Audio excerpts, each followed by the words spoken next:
ونصلي على رسوله الكريم. أما بعد. May praise be to Allah, the Creator and the Sustainer of the universe, and countless blessings and peace be upon His beloved Prophet Muhammad, the head of all messengers, upon his family and all his companions. Distinguished President of the today's program, honorable judges, respected teachers, and dear all. There was a time when people used to know nothing about the happening in this world. As the time passed by, things were discovered and new ideas and thoughts invented. The things like camera, satellite, microphone, machinery, and many more technological wonders. These things made life easy for every single individual living in this world. Today, people now are being updated day by day and minutes by minutes through each and every news. Dear brothers, I came over here with the purpose of shedding some light on impact of media on society. Today, media is so vast and accessible that we just need to turn on radio or television by pressing a button. We get all the knowledge that we want, or even just by searching on search engines on the internet, we get each and every information regarding news, history, geography, new scientific research and study and all that. And a common example we have is Google.com. We can find each and everything and every kind of news and updates by just writing and one click afterwards. And in a moment we can see the news and information about that particular subject. Today, media is considered to be the fourth pillar of the state all over the world. First of all, the British Member of Parliament, Lord Macaulay, had given this status to the media.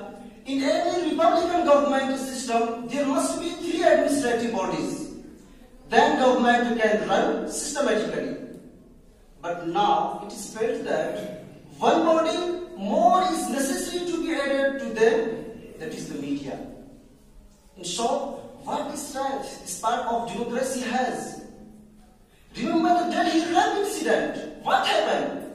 Was it despicable? But the role the media played there proves that this pillar of democracy can transform the incident of national shame into national justice by establishing confidence in institutions that have been created to protect the citizen of the country. We can look back at the Al-Hazari movements and also the Egyptian revolution, etc. Dear friends, talking about the duties and responsibilities of media, we have to say it has become irresponsible nowadays. Situation is that these media often try to twist the fact. For some years it has started portraying non-issues as real issues. In current terrible economic condition, 80% of our people are living in the unemployment state, lack of housing, medical care and so on.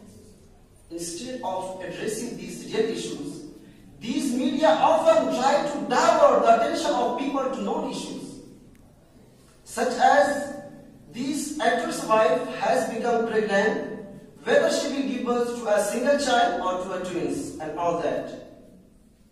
Are these real issues facing the nation?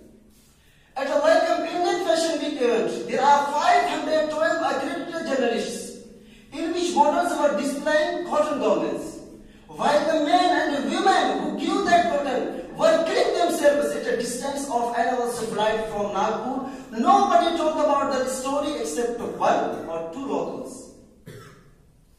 Dear friends, bomb blast taken place near the Delhi, Mumbai, Gujarat and other places.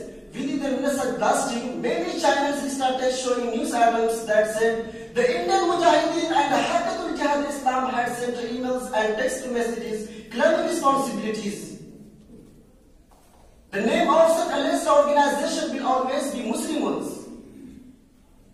Surely 99% communities, be it Hindu, Muslim, Sikh or Christian, are good and peace-loving. But the intention behind showing on TV and publishing in the newspaper is to create impression against the particular community. I will conclude here and say that the focus should be on basic problems which the country is currently facing, and the aim must be to get over this transitional period as quickly as possible and to make India a powerful industrial state. Thank you.